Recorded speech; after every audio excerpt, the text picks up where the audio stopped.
It starts with a simple moment in a small-town diner, a tired father, a little girl with wide eyes, and a menu filled with things they can't afford. The waitress hears his whisper, and what she does next changes all of their lives. But behind that slice of pie lies something far deeper. A family broken by loss, a home on the verge of foreclosure, and a community about to lose the one place that's held them together for decades. As kindness sparks connection, shocking truths and impossible choices begin to surface.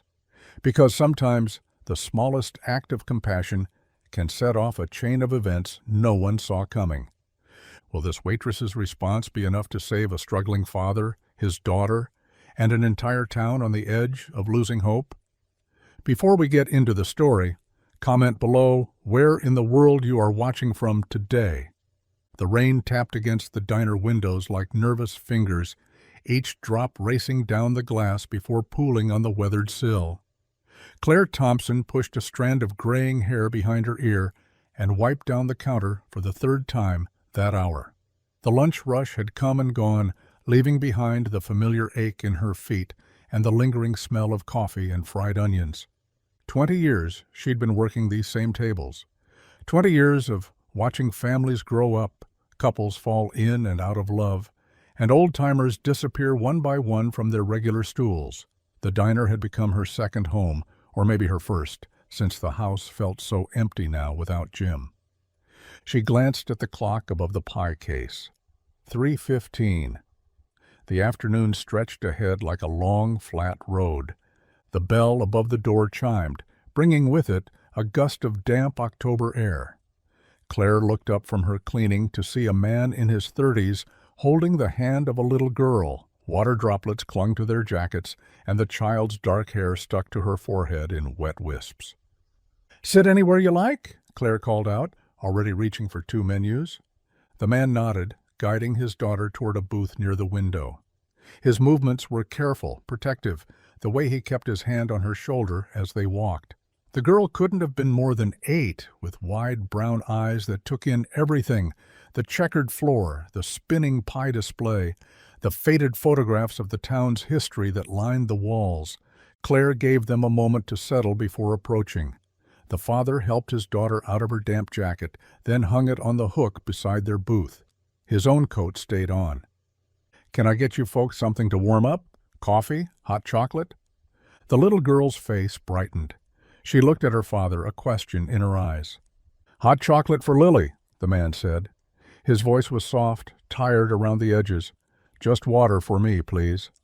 Clare wrote it down, though she didn't need to. After all these years, she could remember an entire dining room's worth of orders. "I'll bring some crackers with that. On the house. Help warm you up." "That's very kind. Thank you." She studied him as she walked away. His flannel shirt had seen better days, carefully mended at the elbow. Work boots, worn but clean, hands that knew labor, rough, with dirt under the nails that no amount of scrubbing would remove. A working man then, probably construction or carpentry, judging by the sawdust in his hair. Clare prepared the hot chocolate herself, adding an extra dollop of whipped cream and a handful of mini marshmallows. Small kindnesses cost nothing, Jim used to say.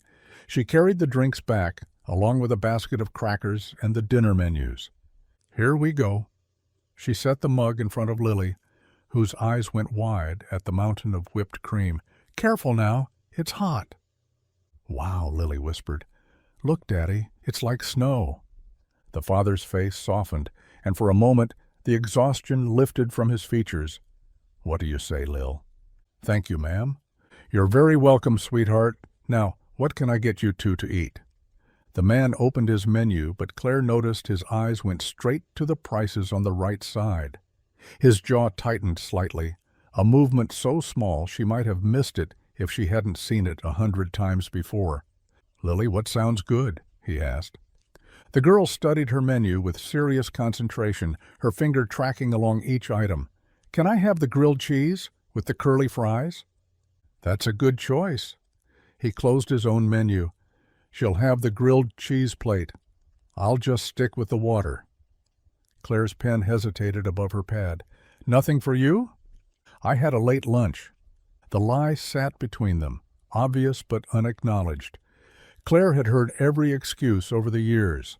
Late lunch, not hungry, watching my weight. All different ways of saying the same thing. There's not enough money for both of us to eat. "I'll get that started for you," she said simply. In the kitchen, she called the order to Miguel, the cook, then added quietly, "Make that 2 grilled cheese plates." "But you only wrote down." "Just do it, Miguel." She watched the booth from behind the counter pretending to sort silverware. The father, Ethan, she'd heard Lily call him, was helping his daughter with her hot chocolate, showing her how to blow on it to cool it down. Their heads bent together, dark hair matching, and Clare felt a familiar pang in her chest. Her own son, David, used to sit just like that with Jim, years ago when the world felt more complete. Lily pulled a small notebook from her backpack and began drawing while they waited. Ethan watched her, his chin resting on his hand, and Clare caught him fighting back a yawn. Whatever job he'd worked today had worn him down to the bone. When the food was ready, she carried both plates over. "Here's your grilled cheese, sweetheart." She set the first plate in front of Lily, then placed the second in front of Ethan. "And this one's for you." He looked up confused. "I didn't—" Kitchen made an extra by mistake. Hate to see food go to waste. She didn't give him time to protest, turning away to refill water glasses at another table. From the corner of her eye, she watched him stare at the sandwich for a long moment before picking it up with careful hands. The first bite was hesitant, but hunger won over pride. Lily chattered between bites about her day at school, about her friend Emma's new puppy, about the art project she was working on, normal childhood things that seemed to both delight and pain her father in equal measure. Clare was wiping down nearby tables when she heard Lily whisper, "Daddy, look, they have pie and ice cream sundaes." The girl had discovered the dessert menu tucked behind the napkin dispenser. Her voice carried that special excitement children reserved for unexpected treats. Ethan's hand covered hers gently. His voice dropped low, but in the quiet afternoon, Clare heard every word. "We can't afford dessert today, sweetheart." Lily's face fell for just a heartbeat before she forced a bright smile. "That's okay, Daddy. I'm full anyway." The words twisted something deep in Clare's chest. That brave little smile, the way the child's fingers traced the pictures of sundaes and pie on the menu before carefully sliding it back behind the napkins. It all hit too close to home. She remembered David at that age, remembered the months after Jim's sudden heart attack when every penny counted. The way her boy would walk past the candy aisle without asking, pretending he didn't want what they couldn't afford. Clare moved toward the kitchen with purpose. Miguel looked up from the grill as she entered. "Warm up a slice of that apple pie," she said, "and put a good scoop of vanilla on it." Which table? The booth by the window, the father and daughter. Miguel started to plate the dessert, then paused. "They order this?" "Just do it, Miguel. Please." He shrugged and slid the pie into the warmer. While it heated, Clare watched through the service window as Ethan helped Lily with her math homework, their empty plates pushed aside. His patience showed in the gentle way he guided her through each problem, never giving the answer but helping her find it herself. A good father, she thought. The kind who'd go hungry before letting his child know how bad things really were. The microwave dinged. Miguel passed her the warm plate, the vanilla ice cream just starting to melt into the cinnamon-spiced filling. The smell alone could lift spirits on the grayest day. Clare carried it to their table, setting it down with 2 spoons right between them. "We didn't order—" Ethan started. "It's on the house." She kept her voice light, matter-of-fact. "End of the day, and this pie won't keep. Seems a shame to waste it." Lily's entire face transformed. Her eyes went round as saucers, darting between the dessert and her father's face, seeking permission to believe this small miracle. "Can we, Daddy? Can we really?" Ethan's throat worked as he swallowed hard. His eyes met Claire's, and she saw everything there, the pride fighting with need, the gratitude tangled with embarrassment. "Thank you," he managed, his voice rough. "That's very kind." Oh my gosh, oh my gosh. Lily grabbed her spoon, then stopped herself. "We should share, Daddy. You first." "Ladies first," he said softly, and Claire had to turn away from the tenderness in his voice. She busied herself at the next table, but their conversation carried in the quiet diner. "This is the best pie ever," Lily declared through a mouthful. "Even better than—" She trailed off. "Better than what, sweetheart?" "Better than the one Mommy used to make. Is that bad to say?" Claire glanced back to see Ethan cup his daughter's cheek. "No, baby. Mommy would be happy you found a pie you love." He took his own bite then, closing his eyes briefly. When he opened them, he found Claire refilling their water glasses she'd just filled 5 minutes ago. "Thank you," he said again, quieter this time. "Things have been hard since my wife passed. 2 years now, but some days—" He shrugged, unable to finish. "I understand." Claire's hand stilled on the pitcher. "Lost my husband 8 years ago. You'd think it gets easier, but really, you just get better at carrying it." They shared a look of mutual understanding, the kind that only comes from walking the same dark road. Lily looked up from the pie, ice cream on her chin, studying Claire with those serious child's eyes. "You have a nice face," she announced. "Like my mommy did. She had a nice face, too." The words hung in the air. Ethan's spoon stopped halfway to his mouth. Claire felt her breath catch. "You remind me of my mommy," Lily continued, oblivious to the weight of her words. "She used to smile at me just like that when she brought me treats." Ethan set down his spoon carefully, his hand trembling slightly. "Lily." "It's all right." Claire's voice came out thick. She touched the girl's soft hair briefly, the gesture automatic, maternal. "That's the nicest thing anyone said to me in a long time." Lily beamed and returned to demolishing the pie, but Ethan's eyes remained on Claire, something shifting in his expression. Not attraction, not yet. They were both too raw for that. But recognition. Here was someone else who understood the peculiar weight of empty chairs and 2 quiet houses, who knew how grief could ambush you in the cereal aisle or during a perfectly ordinary Tuesday afternoon. "We should go," he said finally, though he made no move to leave. "Let you close up. Take your time, rush hour's over, and I've got nowhere pressing to be." It was true. Her small apartment waited, with its single plate and single cup, its television that stayed on just to fill the silence. At least here there was life and warmth, even if it belonged to strangers. She walked back behind the counter, her hands automatically straightening things that didn't need straightening. Through the pass-through window she could see them finishing the pie, Lily chattering now about her art class. Ethan nodding along with genuine interest. Something had shifted in Claire's chest, like a door opening after being sealed for too long. She couldn't name it yet, this feeling. But watching that little family in the booth, she felt less alone than she had in months. Claire untied her apron at 7:30, her feet aching from the long shift. The dinner rush had come and gone, leaving only a few stragglers nursing coffee. But Ethan and Lily still occupied their booth, the girl coloring on the back of her placemat with crayons Claire had found in the supply closet. "Still here?" Claire approached with a damp cloth, wiping down the adjacent table. "Sorry, we're keeping you." Ethan started gathering Lily's crayons. Lost track of time. "Daddy's helping me with my math homework," Lily announced, pointing to numbers scrawled between her drawings of flowers and butterflies. 7 + 5 is 12. "Smart girl." Claire moved to their table, collecting the empty pie plate. "Your mama must have been a good teacher." "Daddy teaches me now. He's really good at numbers, 'cause he measures stuff all day." "Oh, what kind of stuff?" Ethan shifted uncomfortably. "Carpentry work. Whatever comes up, decks, cabinets, repairs.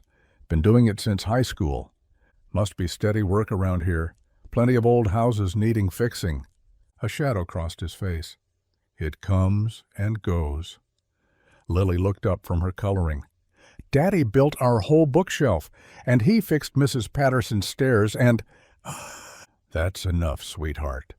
Ethan's gentle interruption carried a note of warning. Claire recognized the tone, the same one she'd used when her son started telling neighbors about their overdue electric bill all those years ago. Pride had its own language. She kept her voice casual. My back door's been sticking something awful. Know anyone who might look at it? I could take a look. The words came quickly, eagerly, before he caught himself. I mean, if you want, no charge for checking it out. That'd be helpful. She wrung out her cloth, studying him sideways. Though I imagine with your skills, you've got more jobs than you can handle. He gave a bitter laugh. You'd think. The silence stretched until Lily filled it. Daddy had to pay the hospital lots and lots of money. That's why we can't have dessert usually. Lily, his voice broke on her name. It's okay, Daddy. You said it's not a secret, just private. Claire's hand stilled. She'd heard similar stories too many times. Medical bills that crushed families long after the illness ended. Her own husband's cancer had nearly bankrupted them, would have if the life insurance hadn't covered the worst of it. Cancer? She asked softly. Lung? Never smoked a day in her life. Ethan's jaw tightened. 2 years of treatments. Insurance covered some, but— He shrugged. Odd jobs don't come with benefits. Now the bills come due whether I'm working or not. And people hesitate to hire someone with garnishments. His head snapped up, surprised by her understanding. Happened to my neighbor. Good electrician, but once word got around about his finances, folks assumed he was unreliable. She moved behind the counter, pulling something from under the warmer. Speaking of reliable, our baker made too many rolls again, shame to throw them out. She set a warm bag on their table. The smell of fresh bread filled the space between them. We can't. You'd be doing me a favor. Otherwise, they're just going in the trash. Lily's eyes went wide. That's wasteful. We learned about waste in school. It's bad for the environment. Exactly right. Claire winked at her. So really, you're helping save the planet.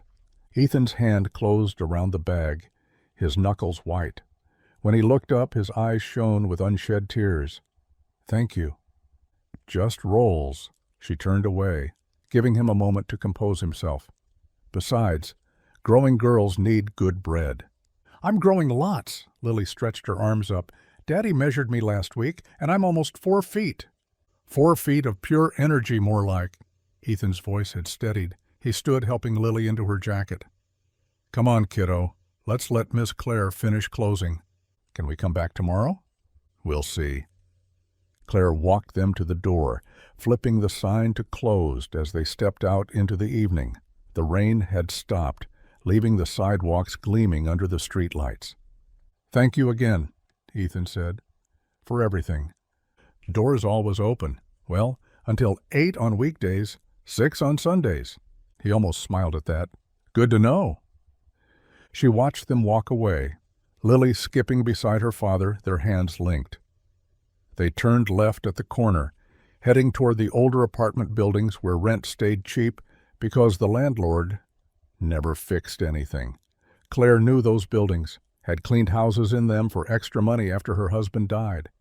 They looked so small against the darkening sky, this father and daughter facing the world alone. But there was something in the way they moved together, the easy swing of their joined hands that spoke of a love stronger than circumstances. Claire locked the door and began her closing routine, but her mind kept drifting to that little family. She'd served hundreds of customers over the years, heard countless hard-luck stories. But something about these two had hooked into her heart. Maybe it was Lily's innocent joy over simple pie. Maybe it was Ethan's quiet dignity in the face of struggle, or maybe it was just that she recognized herself in them, the grief that lingered like fog, the daily fight to keep going when the world felt too heavy. As she switched off the lights, Claire felt something she hadn't experienced in years. Not quite hope, but close to it. A sense that maybe, just maybe, she still had something to offer beyond coffee refills and daily specials. Purpose, that's what it was. small and fragile as a seedling, but unmistakably there, pushing up through the frozen ground of her heart. The morning arrived crisp and bright, yesterday's rain leaving the air clean. Clare hummed an old hymn while she filled coffee cups, the familiar weight of the pot in her hand as natural as breathing. Steam rose in lazy spirals, mixing with the scent of bacon from the griddle. "Morning, Frank." She topped off the retired mailman's cup without being asked. 20 years of Tuesday mornings, same booth, same order. "You're in fine spirits today, Clare." Good night's sleep. More than that, though she couldn't say why. Something about that little family had lifted the weight she'd been carrying. The breakfast rush hit full force. Every stool at the counter filled, booths packed with farmers discussing crop prices, teachers grabbing quick meals before school. Clare moved through it all in a practiced dance. 2 eggs over easy to table 3, wheat toast for the lady in the corner who was watching her cholesterol, extra jam packets for old Mrs. Henderson who hoarded them in her purse. "Order up," Tony called from the kitchen, sliding plates across the pass. She balanced 3 on her arm, pivoting toward the window booth where the Jeffersons sat with their grandkids. Past Betty carrying her own full tray, their movements synchronized after years of working the same floor. "Pancakes for the little ones," Clare set the plates down, "and the farmer's special for Grandpa." The comfortable chaos wrapped around her like a well-worn sweater. These people, this place, they'd held her together when grief threatened to tear her apart. The diner had given her reason to get up each morning when her own empty house offered none. Clare, Betty, Tony, Mr. Peters stood in the kitchen doorway, his face gray as dishwater. "Back office. Now, Marcus can watch the floor." The conversations around them continued, but Clare felt the air change. Betty caught her eye, worry creasing her forehead. They'd both worked here long enough to recognize bad news coming. The office smelled of old coffee and cigarettes from when Mr. Peters used to smoke. He sat heavily in his cracked leather chair, not meeting their eyes. "I'll make this quick. You deserve that much." His hands folded and unfolded on the desk. "I'm selling the diner." The words hung there, impossible and real at once. "What?" Betty's voice pitched high. "But we just renovated the bathrooms last year." "Business has been down 18 months straight. I've been covering losses out of pocket, but I can't anymore." He finally looked up, and Clare saw the defeat written in every line of his face. "A corporation made an offer. They want to turn it into some chain restaurant. Deal closes end of month." "End of month?" Tony's hands clenched. "That's 3 weeks." "They'll interview anyone who wants to stay on, but," Mr. Peters shrugged, "you know how these chains operate. They'll bring their own people." Clare couldn't speak. The floor had dropped away, leaving her suspended in empty space. The diner wasn't just her job, it was her anchor, her family, her purpose. Without it, she was just a lonely widow marking time. "I'm sorry," Mr. Peters's voice cracked. "God knows I tried everything, but numbers don't lie, and mine are all red." They filed out in silence. The dining room noise crashed over Clare like cold water. All these people, eating and laughing, not knowing their gathering place was dying. The Jeffersons' grandkids giggled over their pancakes. Frank read his newspaper, coffee cooling in his usual cup. "You okay?" Marcus asked as she picked up her order pad. "Fine." The lie came automatically. She forced her body through the motions, smiled at customers, refilled drinks, took orders, but everything felt distant, like watching herself on television. The food she'd served with pride that morning might as well have been cardboard. Even her comfortable shoes felt wrong, each step on familiar floor tiles now counting down to an end. 3 weeks. 3 weeks until the wrecking ball of progress smashed through 20 years of her life. "Miss Clare!" A small voice broke through her fog. Lily stood by the door, Ethan behind her. "We came back." Clare managed something like a smile. "So you did. Same booth?" As she seated them, Ethan studied her face. "Everything all right?" "Long morning." She pulled out her pad. "What can I get you?" They ordered, just eggs and toast, milk for Lily, and Clare escaped to the kitchen. Tony worked the grill in grim silence, the usual banter dead. Betty loaded plates without her typical chatter about her grandkids. The rest of her shift passed in a haze. Customers came and went, the rhythm she'd found such comfort in, now marking time like a death watch. Every familiar sound, the bell over the door, the hiss of the coffee machine, Tony's call of order up, felt like something slipping through her fingers. When 2 o'clock finally came, Clare hung up her apron and escaped out back. The alley smelled of garbage and old grease, but at least it was quiet. She leaned against the brick wall, its rough surface grounding her. The door to her future had just slammed shut. At 58, who would hire her? 20 years of waitressing didn't translate to much else. Her savings would last maybe 6 months if she was careful. Then what? Move in with her son in California? Become the mother-in-law underfoot? What am I going to do? The whisper escaped before she could stop it, a prayer to the empty alley and the God who'd already taken her husband. The dinner rush had thinned to a trickle when Clare spotted them again. Ethan and Lily sat in the same corner booth, heads bent over bowls of vegetable soup.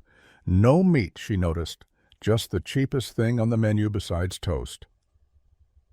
She grabbed the coffee pot, her excuse for everything, and headed over. Working late again? Ethan looked up, dark circles under his eyes more pronounced in the fluorescent light. Someone called in sick. The lie came easy. Truth was, she couldn't face going home to her empty house, not tonight. How's the soup? Good, Lily chirped, though Clare noticed she'd eaten around the carrots. Daddy says vegetables make you strong. That's right. Clare topped off Ethan's water glass. He hadn't ordered coffee, probably counting every dollar. She started to move away, but something in his face stopped her, that same lost look she'd seen in her mirror for months after James died. Actually, she slid into the booth across from them. Can I sit for a minute? Ethan nodded, pushing Lily's crayons aside to make room. Mr. Peters announced today that he's selling the diner. The words tumbled out before she could second-guess them. Some corporation wants to turn it into a chain restaurant. 3 weeks, and it's gone. Ethan's spoon stopped halfway to his mouth. Clare, I'm so sorry. 20 years I've worked here. It's not just a job, it's... She gestured at the worn vinyl seats, the tinkling bell over the door, Tony visible through the service window. It's home. What will you do? I don't know. At my age, who's going to hire me? My son wants me to move to California, but that means leaving everything. James is buried here. Our whole life was here. Lily looked up from her coloring. Maybe the new restaurant will keep you? Maybe, sweetheart. Clare managed a smile for the child's sake. Ethan set down his spoon, appetite apparently gone. I know something about things falling apart. The weight in his voice made Clare lean forward. Got a letter yesterday. He pulled a crumpled envelope from his jacket pocket, the bank's logo visible. Foreclosure notice. I've got 30 days to catch up on payments, or we're out. Oh, Ethan. Sarah's medical bills wiped out everything. I've been doing odd jobs, picking up construction work when I can find it, but it's not enough, not nearly enough. His hand found Lily's head, stroking her hair absently. I don't know how to tell her we might lose the house, too. Lily set down her crayon. Are we moving, Daddy? We're figuring things out, baby. Like when Mommy was sick and we had to figure things out. The pain that flashed across Ethan's face made Clare's chest tight. Kind of like that, yes. Lily considered this, then returned to her drawing with the devastating resilience of childhood. Clare watched her work, yellow crayon for hair, blue for a dress. I keep thinking I should have seen this coming, Ethan said quietly. Should have worked harder, taken more jobs. Stop, Clare's voice came out sharper than intended. You think I didn't tell myself the same things after James died? Should have pushed him to see the doctor sooner, should have noticed the signs. But should-haves don't change anything. They just eat you alive. Their eyes met across the table, two people intimate with grief's particular cruelty. Look, Lily held up her paper. I made us. The drawing showed 3 stick figures around a table, circles of yellow and brown for pie, smiles wide as watermelon slices. She'd labeled them in careful crooked letters: Datey, Clare, me. We're eating pie and everyone's happy. Lily pointed to each figure. This is you, Miss Clare. See? I gave you your pretty silver hair, and we're all together like a family. Clare's vision blurred. This child who'd lost her mother and might lose her home still drew pictures of happiness, still believed in pie and togetherness solving everything. It's beautiful. Her voice came out thick. Can I keep it? Really? Lily's face lit up. Daddy usually puts them on the fridge, but we have lots. I'd be honored to have it. Lily carefully tore the page from her coloring book and handed it over like something precious. Clare folded it gently, tucking it into her apron pocket. We should go. Ethan counted out exact change for the soup, adding a $1 tip that Clare knew he couldn't afford. School tomorrow. They gathered their things, Lily chattering about her art project while Ethan helped her into her thin jacket. Clare walked them to the door, not ready to let this strange comfort go. Outside, the sunset painted Main Street gold and orange, making even the shabby storefronts look beautiful. Without discussing it, Clare fell into step beside them. I walk this way anyway, she said, though her car sat in the lot behind them. They walked slowly, Lily between them, holding her father's hand and occasionally skipping. The evening air carried the smell of coming rain and someone's dinner cooking. Normal things, precious things. We're going to be okay, Ethan said suddenly, like he was trying to convince himself. Both of us. We'll figure it out. Clare wanted to believe him, walking beside them in the golden light, Lily humming some tune from school she almost could. Tomorrow would bring its worries, the bills, the notices, the countdown to loss.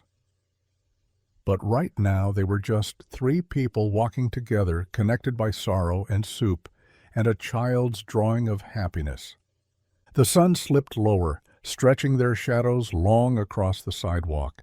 3 shadows walking close, almost touching, like the stick figures in Lily's picture. The breakfast rush came and went like always, but Clare moved through it like a ghost. Coffee poured, eggs flipped, orders called. Her body knew the dance, even when her mind wandered to foreclosure notices and for sale signs. You're somewhere else today. Martha, the other waitress, touched her shoulder. Everything all right? Just tired. But tired didn't capture the bone-deep weariness of watching everything slip away. 20 years she'd worked these tables. 20 years of knowing who took their coffee black, who wanted extra butter, who always ordered the Tuesday special, even on Thursday. Movement outside caught her eye. Ethan walked past the window, a worn toolbox in one hand, shoulders bent against more than just the wind. He paused at the corner, checking something written on his palm, then continued down Market Street. Clare found herself at the door before she'd decided to move. "Ethan!" He turned, surprise flickering across his face. The toolbox looked heavy in his grip. "Hey, Clare, shouldn't you be—" He gestured at the diner. "Taking my break. Where are you headed?" "Mrs. Patterson needs her porch steps fixed. $20 if I can do it today." He shifted the toolbox to his other hand. "After that, maybe the Hendersons. They mentioned something about loose shutters. $20 here, maybe 15 there. Not enough to stop a foreclosure, but he was trying. The toolbox had seen better days. Rust on the corners, duct tape holding the handle. "You do good work?" "I'm careful. Measure twice. Cut once. My dad taught me before—" He stopped. "I do good work." Clare looked back at the diner. The paint peeled near the door frame. The sign hung slightly crooked. Inside, one booth had a wobble no amount of napkins under the leg could fix. "What about bigger jobs?" "Like what?" "Come inside a minute." He followed her through the door, setting his toolbox down carefully. The lunch crowd hadn't arrived yet, leaving the diner quiet except for the hum of the refrigerator. "Look around." Clare turned in a slow circle. "What do you see?" "A diner?" "Look closer." Ethan's eyes traveled the room with a craftsman's attention. Loose floorboard near the counter. That booth needs rebalancing. The trim's coming away from the window.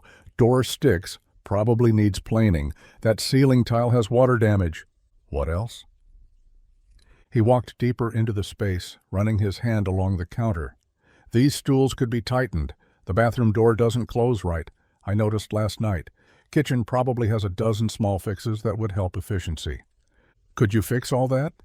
Sure, but what if fixing this place up brought in more customers, made it worth keeping open? The words tumbled out before Clare could stop them. Mr. Peters might not sell if business picked up. Or maybe the new owners would see value in keeping it running. Ethan stood very still, toolbox at his feet. I couldn't pay much, Clare continued, the idea taking shape as she spoke. Maybe meals and whatever tips improve, but you'd have steady work for at least a week or two. Clare? I know it's not enough to save your house. I know. But it's something. And maybe if people see the improvements, they'll remember why they used to love this place. Maybe they'll come back. The refrigerator hummed. Outside, a truck rumbled past. When would I work? You're open all day. After closing or early mornings before we open. Whatever works around your other jobs. Ethan picked up his toolbox, and for a moment Clare thought he was leaving. Instead, he walked to the wobbly booth, knelt down, and examined the legs. This would take 10 minutes to fix properly. That door maybe an hour, the trim half a day if I do it right. He stood, a smile ghosting across his face, the first real smile she'd seen from him. I'd be glad to help. That evening, after the dinner crowd thinned, Ethan returned with Lily. She carried her coloring book like always, but her eyes drooped with exhaustion. Long day at school, sweetheart. Clare brought her a glass of milk.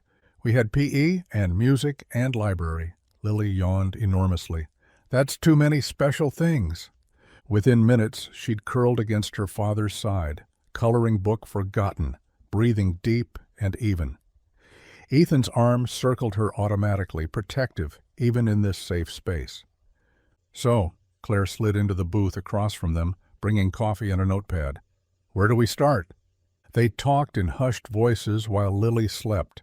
Ethan sketched measurements on napkins, listing materials and costs. Clare knew the diner's quirks, which burner ran too hot, where the floor creaked, why the coffee maker needed a gentle tap every third brew. The materials alone will cost more than Peters will approve, Ethan said finally. I've got some savings. The word surprised her. Not much, but enough for basics. Clare, I can't ask you to, You're not asking. I'm offering. This place means something to me, to lots of people. She touched the napkin with his sketches. Maybe we can't save it. But I'd rather go down fighting than just give up. Lily stirred, mumbling something about crayons.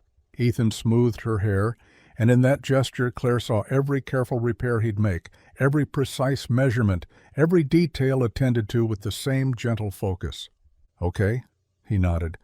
We'll start tomorrow night, the wobbly booth first. Quick win. People will notice immediately. Tomorrow. They sat in comfortable silence while Lily dozed and the coffee grew cold. Outside, the streetlights flickered on one by one. Clare would lock up soon, drive home to her empty house, lie awake worrying about money and time and the futility of fixing something already sold. But not yet. Right now she had a plan sketched on napkins and a good man willing to help. She had Lily's drawing in her apron pocket and the memory of the child saying, like a family. The diner around them needed paint and repairs, needed customers and miracles. But sitting in that worn booth with Ethan and Lily, Clare felt something she hadn't felt since James died. Not quite hope, not yet. But maybe the beginning of it. The morning sun cut through the diner's front windows, catching dust motes that danced above empty tables.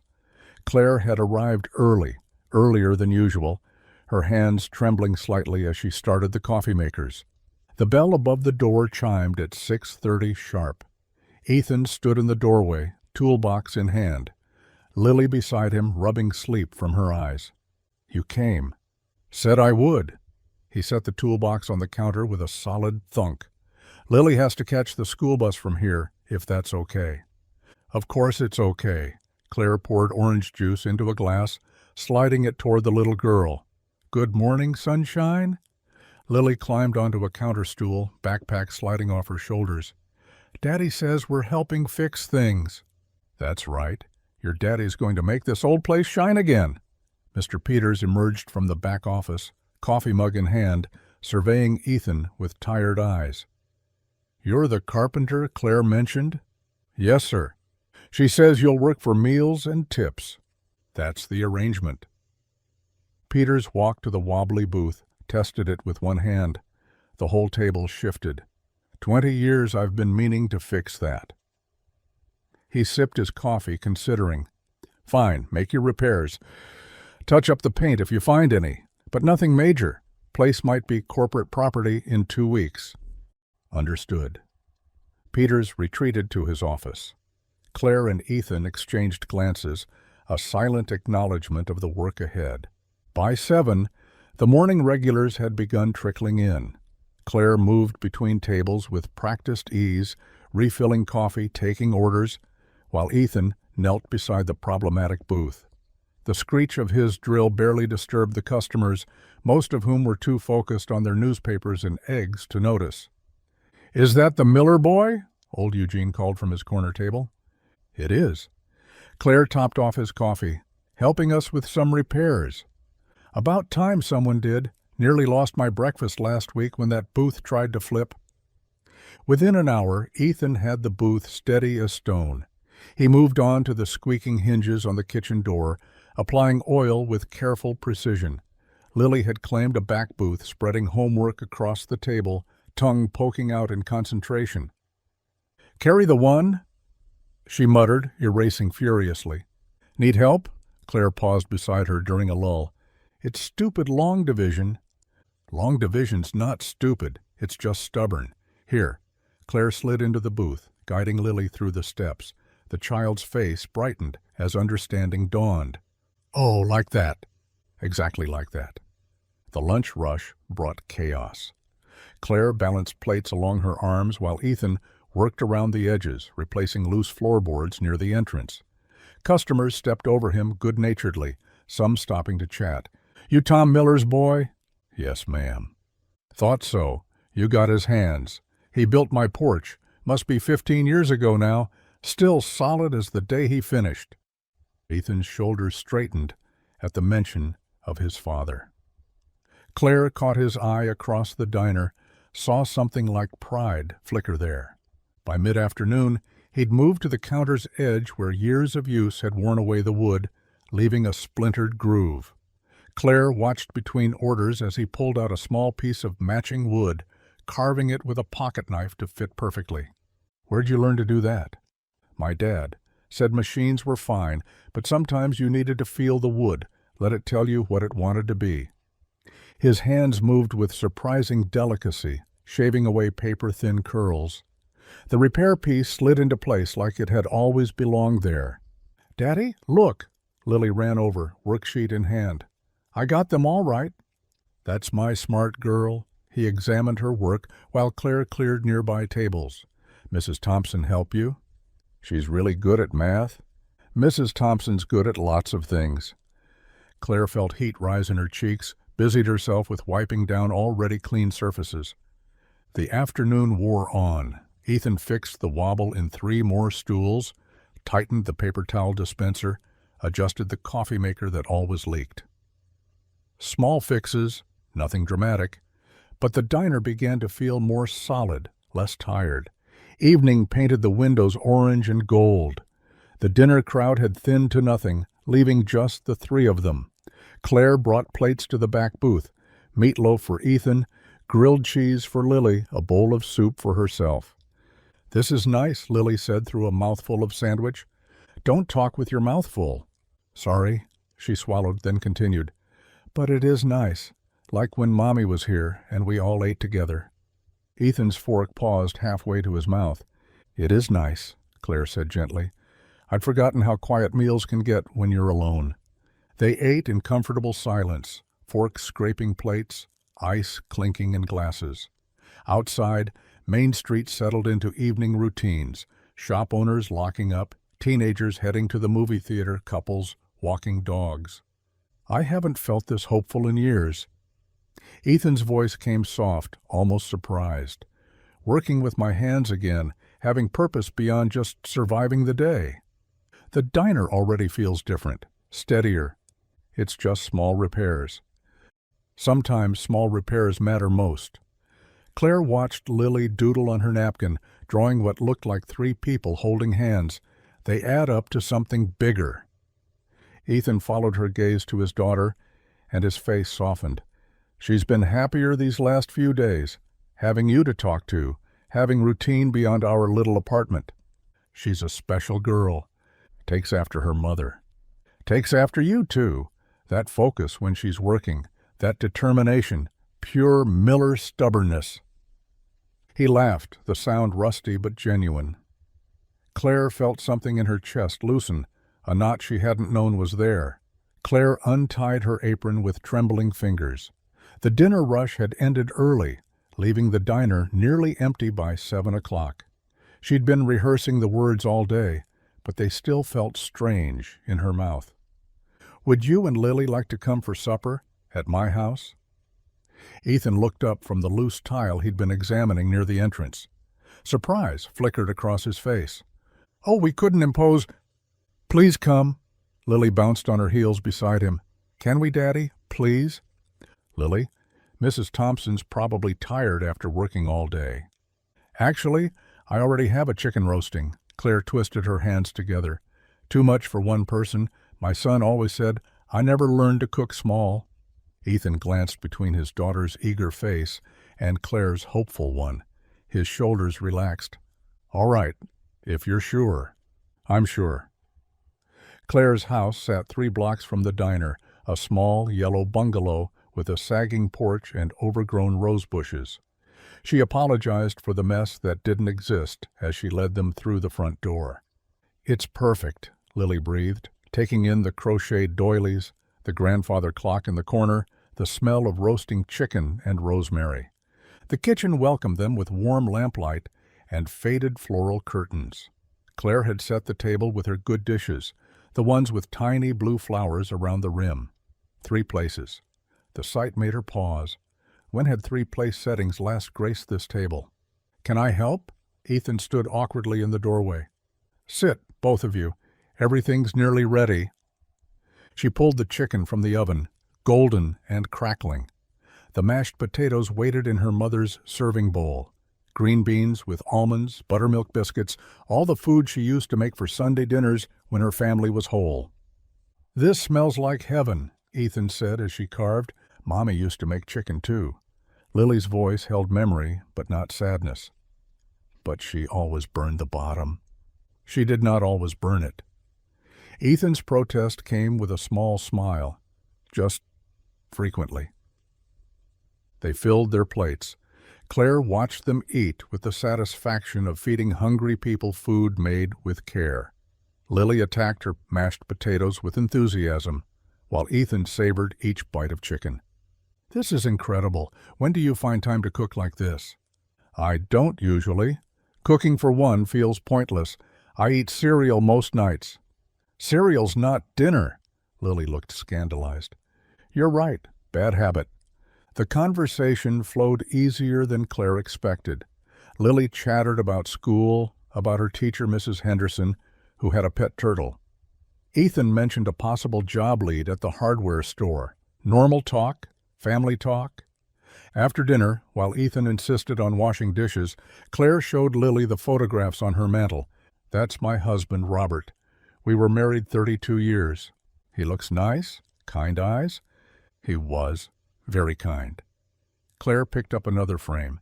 "And this is my son, David. He lives in Chicago now, works with computers. Do you see him?"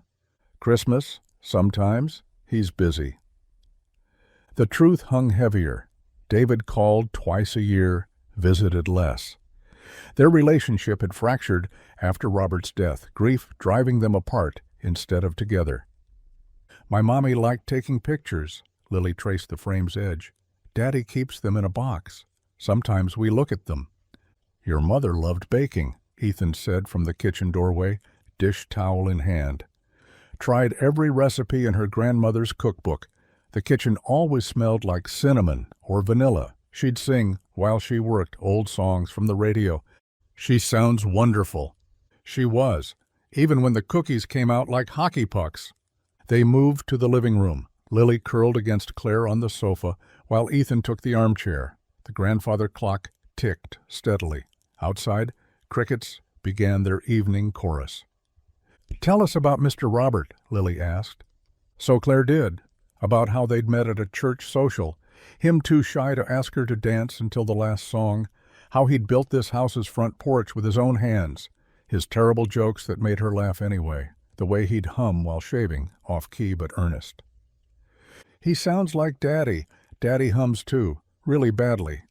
"Thanks for that, Lily Bug." The evening deepened. Lily's eyes grew heavy. She shifted, wrapping her small arms around Clare's waist. "This feels like family." The words hung in the air, precious and fragile. Clare's throat tightened. She looked over Lily's head at Ethan, saw her own mix of joy and fear reflected in his eyes. "It does," Clare whispered. Soon after, Ethan gathered Lily, who'd fallen half asleep against Clare's shoulder. "Thank you for dinner, for everything. Anytime."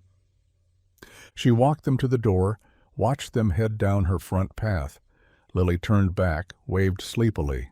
Ethan's hand rested protective on her shoulder. Clare returned to her kitchen. 3 plates in the sink, 3 glasses, 3 sets of silverware. Evidence of fullness where emptiness had lived so long. She sat at the table, running her finger along the wood grain. The house felt different. Not empty, but expectant, like it remembered how to hold laughter and waited for more. Her heart felt the same way, warming and opening in ways that thrilled and terrified her.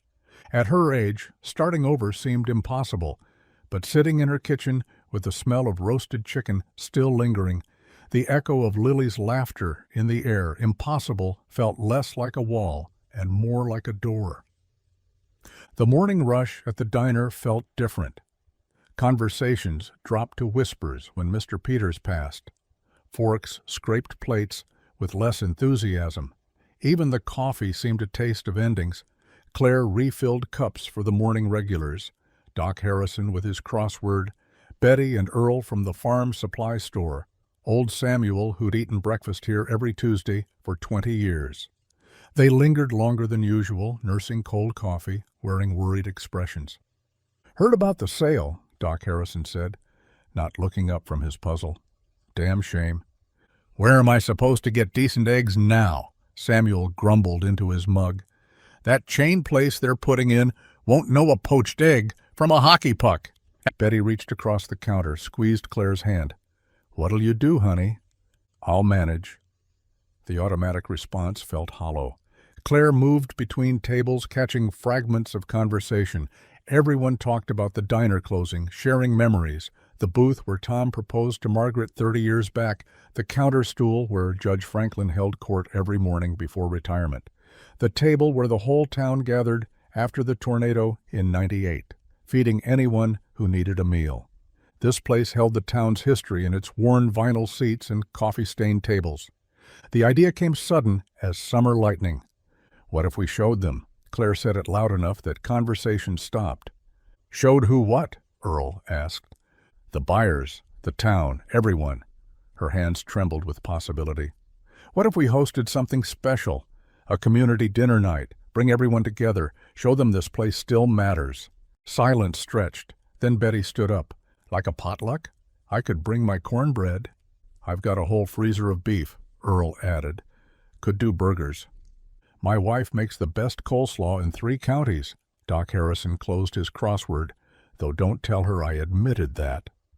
The energy shifted, sparked, caught fire. Ideas flew. Who could bring what? Who played guitar? Who might donate decorations? The diner filled with planning voices instead of funeral whispers. Ethan arrived for his repair work, Lily bouncing beside him. They walked into the controlled chaos of excited planning. "What's happening?" Lily asked. "We're going to save the diner," Samuel declared, thumping his cane for emphasis. Claire explained the idea. Ethan's face lit up. "I could build something. Decorations. Maybe fix up those old picnic tables out back. Make the place shine." "Can I make signs?" Lily bounced on her toes. "With glitter? And colors?" "All the glitter you want," Claire promised. Mr. Peters emerged from his office, drawn by the commotion. His face wore its usual tired expression, deepened by the dark circles under his eyes. "What's all this noise?" Claire straightened her shoulders. "We want to host a community dinner this Saturday. Show everyone what the diner means to this town." "Claire?" "No cost to you. We'll handle everything. Food, set up, clean up. The sale's already in motion." "But not final, right?" Ethan stepped forward. "Not signed?" Mr. Peters rubbed his face. "No, but—" "Then let us try." Claire heard her own determination, surprised by its strength. "What's the harm? One night." The diner held its breath. Mr. Peters looked around at the eager faces, the hope shining in eyes that had seemed resigned just hours ago. "It's a long shot. Probably won't change anything." "But maybe it will," Betty said softly. Mr. Peters sighed, the sound of a man too tired to fight hope. "Fine, Saturday, but I'm not getting my hopes up, and neither should you." He retreated to his office. The diner erupted in planning. Earl started a list on a napkin. Doc Harrison called his wife about the coleslaw. Betty organized a phone tree to spread the word.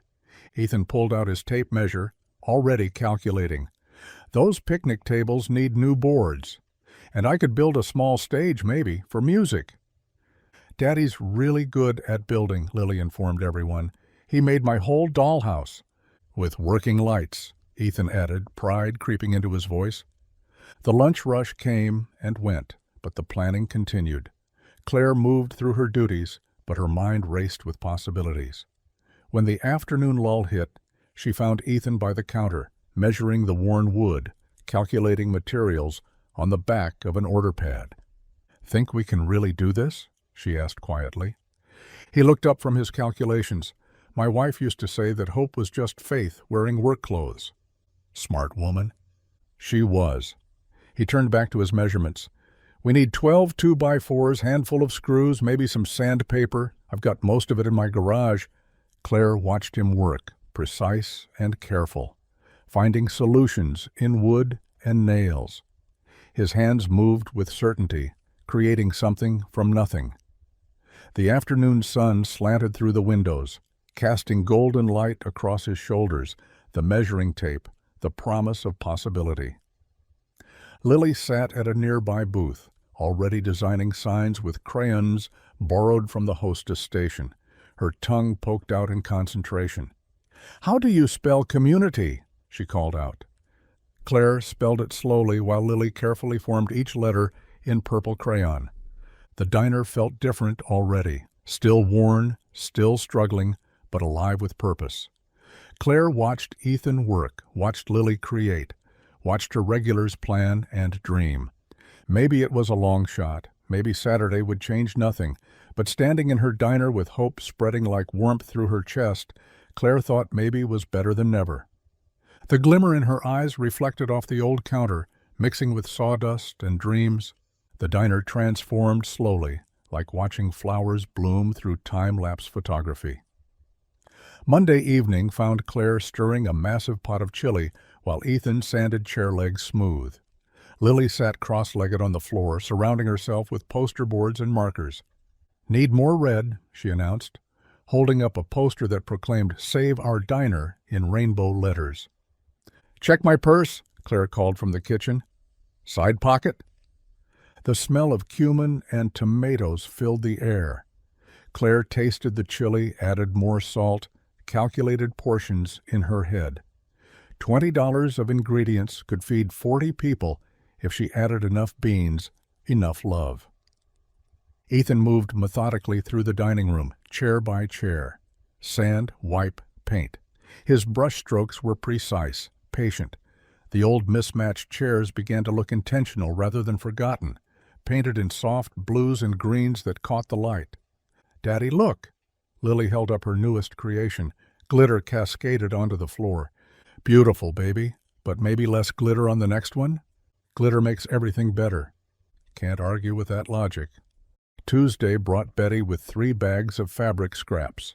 Together with Clare, they sewed simple table runners while Ethan built frames from salvaged wood. He worked quietly, measuring twice, cutting once. The frames would hold the menu Clare had written in her best handwriting: pot roast, fried chicken, all the comfort foods that meant home. "Your daddy's clever with his hands," Betty told Lily, who was sorting fabric by color. "He can fix anything, even broken hearts."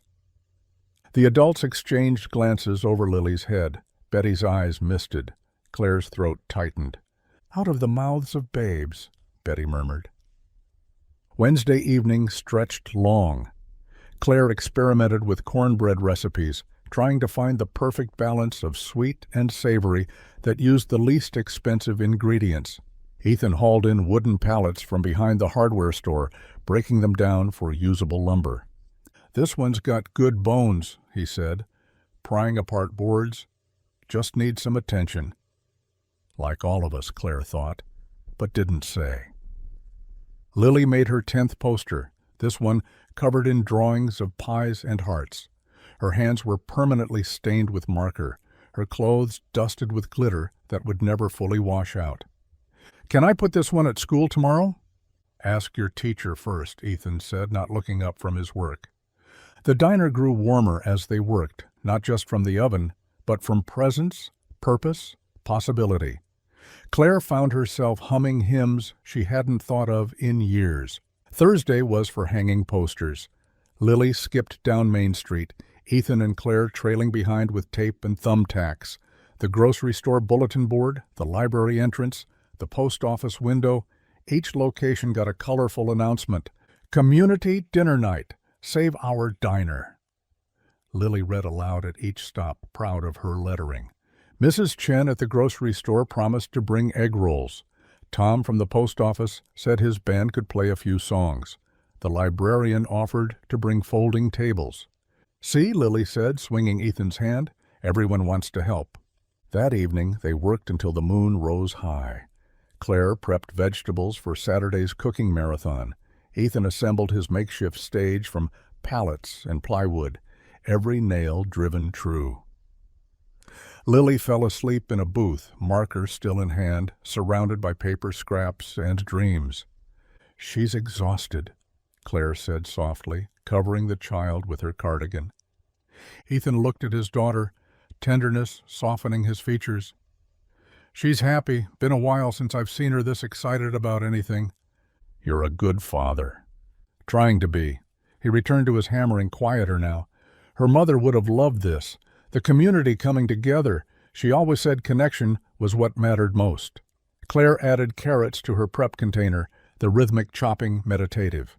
"Sounds like a wise woman." She was. Sometimes I worry Lily won't remember her clearly, that she'll fade into just a feeling instead of a person. The important parts stay. Love doesn't fade, just changes shape. Ethan set down his hammer, considering this. In the booth, Lily stirred, mumbling something about purple frosting. "Even if times stay hard," Ethan said suddenly, fiercely, like making a vow, "even if we lose everything else, we'll always have nights like this, making something together, creating memories." He said it loud enough for Lily to hear if she was pretending to sleep, soft enough to be a promise to himself. Clare's hand stilled on the cutting board. Through the kitchen pass-through, she watched this man pour hope into wood and nails, watched him build a future from scraps and determination.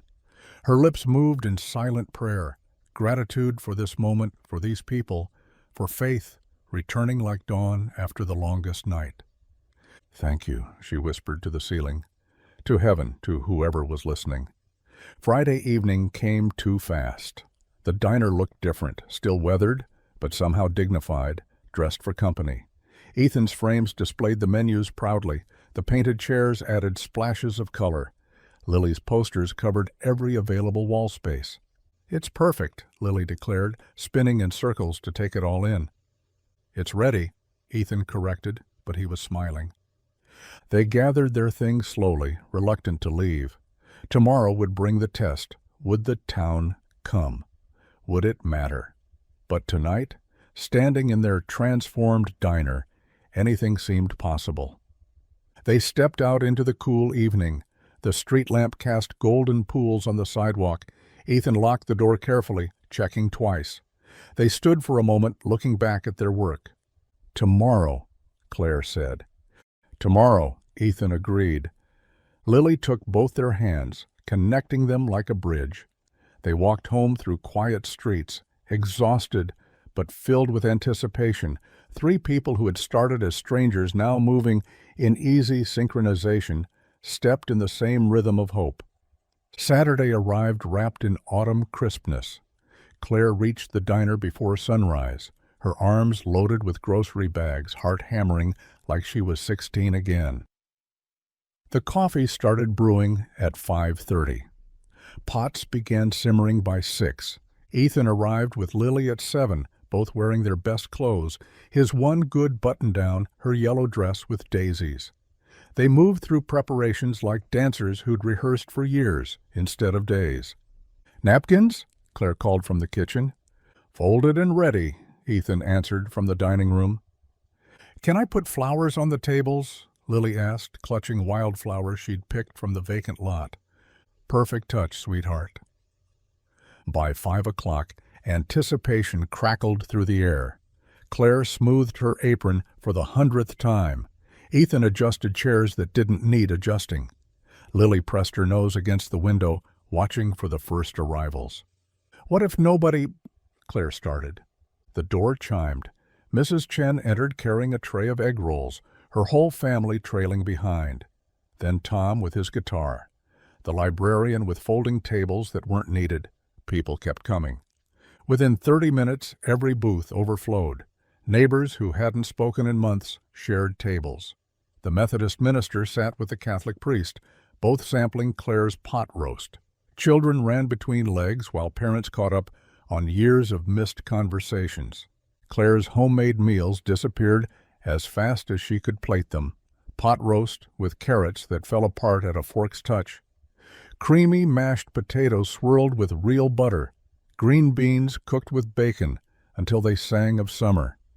Apple pie still warm from the oven, vanilla ice cream melting into the crust's crevices. "This tastes like my grandmother's cooking," old Mr. Harrison said, his eyes misty. "Haven't had a meal this good since Martha passed," another widower admitted. Clare moved between tables, refilling drinks, clearing plates, her face glowing with purpose. Every compliment, every satisfied sigh, every request for seconds filled empty spaces in her heart she'd forgotten existed. Tom and his band set up on Ethan's makeshift stage, just Tom's guitar, his nephew on keyboard, and Mrs. Patterson's grandson with a fiddle. They played old country songs that everyone knew, voices joining in on choruses, filling the diner with music it hadn't heard in decades. During a break between songs, Ethan stood, clearing his throat. The crowd quieted, curious. "Lily, could you come here a minute?" She bounced over, confused but trusting.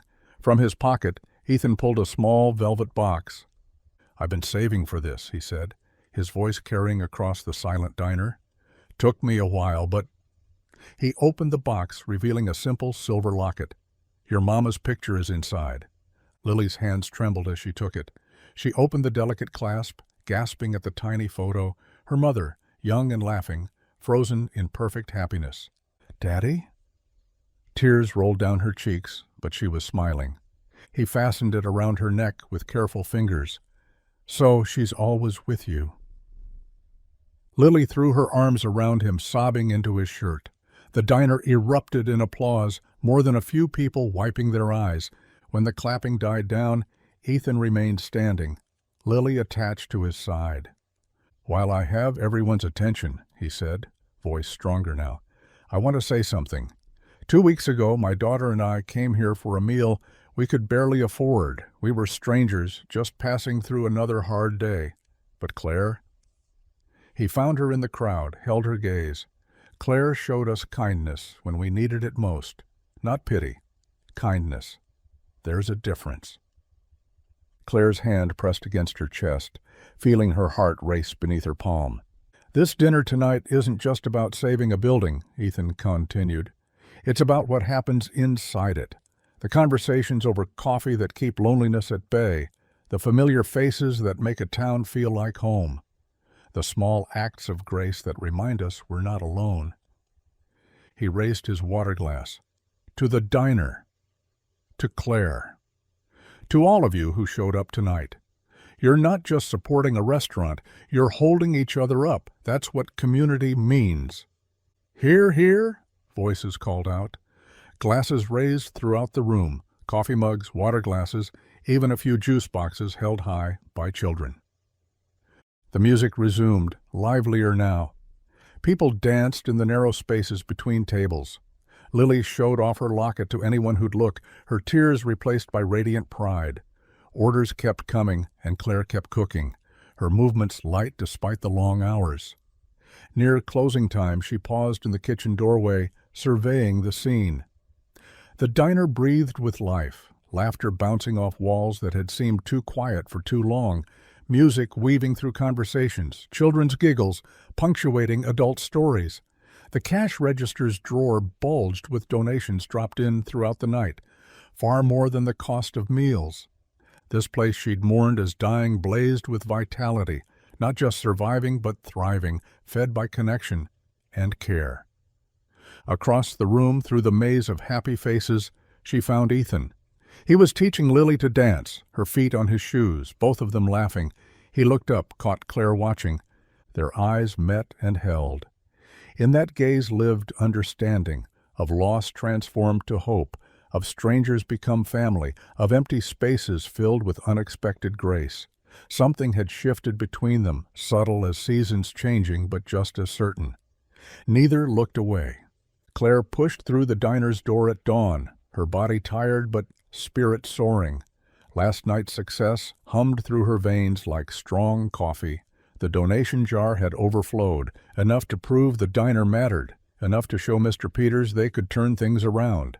Empty plates still crowded some tables, streamers hung loose from the ceiling, the lingering scent of apple pie and community mixed in the morning air. She tied her apron, smiling at the beautiful mess. The bell jangled. Mr. Peters entered, his face carved with lines she'd never noticed before. Clare. His voice cracked on her name. She turned from the coffee maker, still riding last night's high. Did you see the donation jar? Over $800 in one night. And Tom's band wants to play every Friday. Mrs. Henderson offered to organize a bake sale and... Stop! He held up a weathered hand. Please, just stop. The coffee pot trembled in her grip. She set it down carefully. The sale went through yesterday afternoon. Each word dropped like stones into still water. Before the dinner, the lawyers called during your party. I didn't want to ruin... He rubbed his eyes. Corporate chain called Mel's Kitchen. They take possession Monday. Clare gripped the counter's edge. The room tilted slightly. But last night, all those people came too late. Mr. Peters slumped into a booth, suddenly ancient. Contract was signed Wednesday. I tried to stall, thought maybe if they saw, but corporations don't care about community dinners. They care about square footage and highway access. The bell rang again. Ethan entered with Lily, her locket catching morning light as she bounced toward the counter.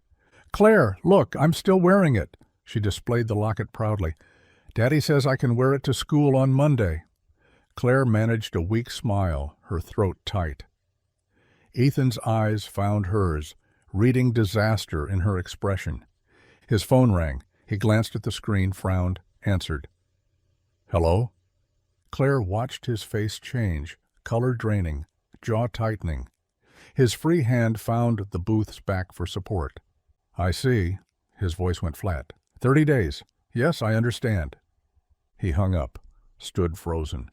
Daddy, Lily tugged his sleeve. The bank. The words came out rough. Foreclosure's final. We have 30 days. Mr. Peters looked between them, Clare pale and trembling, Ethan staring at nothing. He stood, mumbled something about paperwork, and fled. Claire and Ethan sank into the nearest booth, facing each other across worn formica. Neither spoke. Outside, morning traffic passed, oblivious to the collapse happening inside. "Can we do another fun dinner night soon?" Lily asked, climbing onto the bench beside her father. "Maybe next week? I could make more posters and—" "Not next week, sweetheart," Ethan's voice barely carried. "The week after?" Claire's eyes burned. She pressed her palms against them, holding back the flood. Through the darkness behind her eyelids, she heard last night, laughter, music, Ethan's toast, applause. All of it meaningless now. Decorations hung around them like remnants of someone else's dream. Why is everyone sad? Lily's confusion cut deep. Last night was happy. Everyone was happy. Ethan pulled her close, buried his face in her hair. Over her head his eyes met Claire's, defeated, empty, the same expression she'd seen in her mirror after her husband's funeral, the look of someone whose last hope had been methodically crushed. "Sometimes," Claire started, then stopped. What could she tell this child? That trying wasn't enough? That kindness couldn't pay bills? That communities could gather and sing and donate and still lose everything to signatures on paper? "Sometimes what?" Lily prompted. "Sometimes things change even when we don't want them to." The words tasted like ash. Lily considered this, playing with her locket's chain. "But we'll still be friends, right? Even if the diner changes?" The question hung between them. Claire reached across the table, found Ethan's hand. His fingers were rough from carpentry, steady despite everything. "Yes," she whispered, "we'll still be friends." But friendship couldn't pay rent, couldn't stop foreclosure, couldn't save the diner where they'd found each other. Ethan squeezed her hand once, then let go. He stood lifting Lily with him. "We should go." "But we just got here," Lily protested. "I know, baby, but I need to look for work." Claire watched them walk toward the door. Last night this space had pulsed with possibility. Now it felt like a mausoleum. Beautiful decorations turned to funeral arrangements. The music's echo a ghost haunting empty booths. "Ethan." He paused at the door. She wanted to say something meaningful, something hopeful, but her well had run dry. Instead, she raised her hand in a small wave. He nodded, understanding everything she couldn't voice.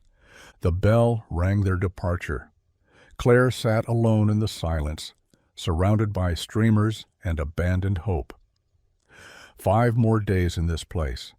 5 more days of serving coffee and pie and pretending everything wasn't ending. She looked at the donation jar, still full of crumpled bills and loose change. All that generosity, all that love, worthless against legal documents and corporate buyouts. The diner had never felt more hollow. Claire's feet knew the route home without her mind's participation. 20 years of the same path, past the hardware store, around the corner at Maple Street, through the park where teenagers gathered on summer nights. Tonight, the familiar journey stretched endless. Her apron strings had loosened during the shift, fabric hanging crooked against her hip. She didn't fix it. What was the point of maintaining appearances when everything was falling apart? The park sat empty, swings motionless in still air. Strange for a Monday evening. Usually mothers pushed toddlers while older kids claimed the basketball court. Tonight, nothing. As if the whole town sensed something breaking. She passed the Hendersons' house, porch light burning, though they'd moved to Florida last spring. The Carlisle place, where she'd babysat 40 years ago. Each home held memories, but tonight they felt like tombstones marking a life that had led nowhere. Her own house appeared too soon. Small white siding yellowed with age, gutters she couldn't afford to replace. Inside, mail scattered across the kitchen table where she'd left it this morning, back when hope still flickered. She sat without removing her apron. Bills fanned before her like tarot cards predicting disaster.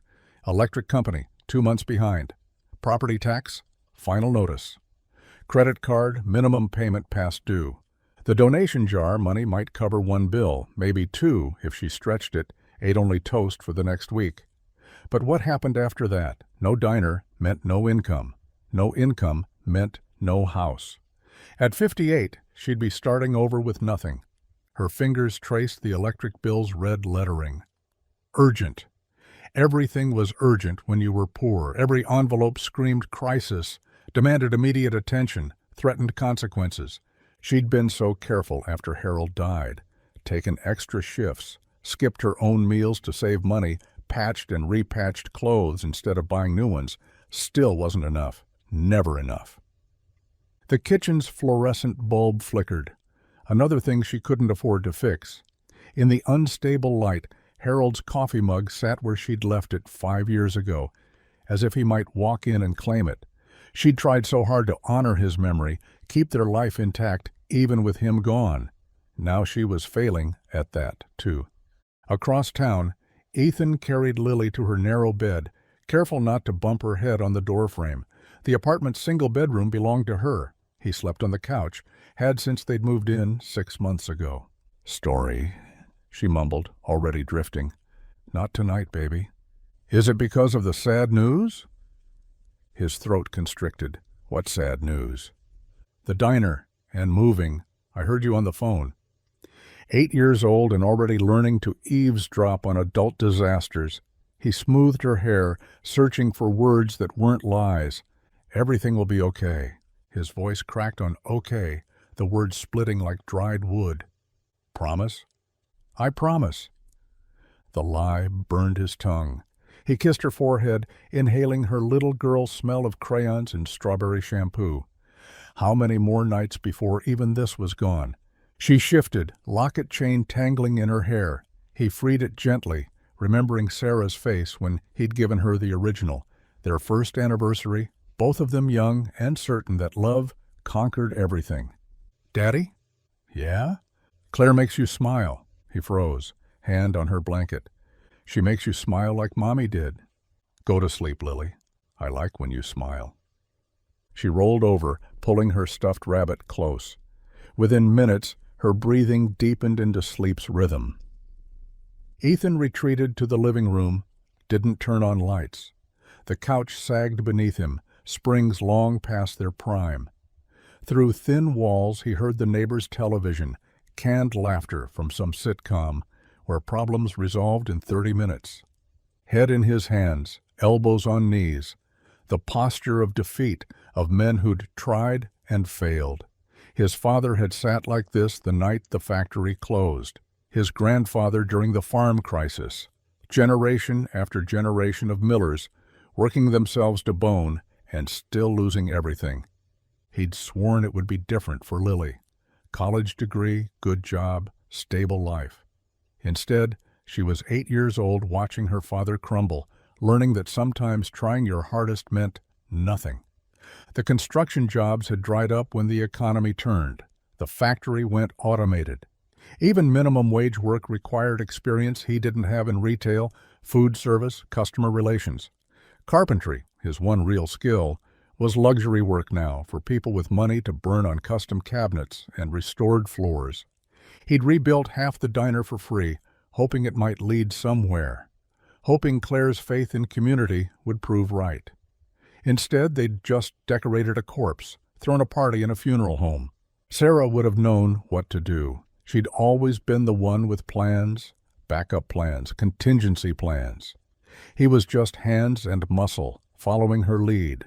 Without her, he was a ship without navigation, drifting toward rocks he saw coming but couldn't avoid. Through the darkness, Lily's breathing carried from the bedroom. Soft, trusting. She believed his promise. Believed everything would be okay because Daddy said so. He thought of Claire's face at the diner, watching hope drain from her eyes. She'd tried so hard. They both had. All those late nights planning, painting, cooking, dreaming. We tried so hard, and it wasn't enough. The thought sat between them, miles apart in their separate darkness. Two people who'd given everything and were still losing. Two hearts breaking in rhythm, though they didn't know it. Tomorrow, they'd pretend. Smile for Lily, serve final customers, act like the world wasn't ending. But tonight, in darkness, they could admit the truth. Sometimes, trying wasn't enough. Sometimes, you just lost. Claire climbed the narrow stairs to Ethan's apartment, casserole dish warm against her chest. 3 flights up, peeling paint on the walls, the smell of old carpet, and someone's cigarette smoke drifting from under doors. She'd gotten the address from the emergency contact form he'd filled out at the diner weeks ago. The knock felt too loud in the dim hallway. "Just a minute!" Ethan's voice, followed by footsteps. The door opened halfway, chain still attached. His eyes widened. "Claire? I made too much food." She lifted the casserole slightly. "Thought you might—" He closed the door, undid the chain, opened it fully. Behind him, the apartment stretched small and spare, one room trying to be kitchen, dining, and living space all at once. "You didn't have to—" "Claire!" Lily bounded up from the floor, crayons scattering. She wrapped thin arms around Claire's waist before Ethan could stop her. "I was just drawing you." "Were you now?" Claire set the casserole on the counter, chipped formica, one burner on the stove covered with foil, and let Lily pull her to the corner where papers spread across worn carpet. "Look, look!" The drawing burst with color, every crayon in the box used. A building filled the page, windows bright yellow, door wide open, stick figures crowded inside and out, all smiling those enormous kid-drawn smiles that took up half their faces. And across the top, in careful block letters, Claire's place. Claire's knees weakened. She lowered herself to the floor, dress spreading around her. "Tell me about this." "It's the diner, but better." Lily pointed to each detail with a green crayon. "See, there's you in your apron, and Daddy fixing things, and me helping serve pie. And here's Mrs. Anderson from the library, and Mr. Joe who feeds the pigeons, and Tommy from my class, whose mom lost her job, and, she went on naming half the town, people Claire recognized and some she didn't, all gathered in this child's vision of abundance. And see the sign?" Lily traced the letters. "Claire's place, because it would be yours, and everyone could come even if they don't have money, and we'd all eat together like a big family." The room tilted. Claire gripped the carpet, rough under her palms. Ethan shifted behind them. "Lily, honey, that's not how—" "I prayed for it." Lily said it simply, like stating the weather. "Last night and this morning and at lunch. I asked God to make the diner ours so everyone can eat together. He listens better when kids ask. Mrs. Patterson at Sunday school said so." Claire couldn't breathe. This child had drawn her deepest, most private dream, the one she'd never voiced, barely admitted to herself. The diner as sanctuary, as gathering place, as home for the lost and lonely. That's beautiful, sweetheart. "You can keep it. I made it for you." Lily pressed the drawing into Claire's hands. The paper was warm from her small fingers, creased where she'd worked over it, some colors bleeding outside the lines in her enthusiasm. Ethan crouched beside them, voice gentle.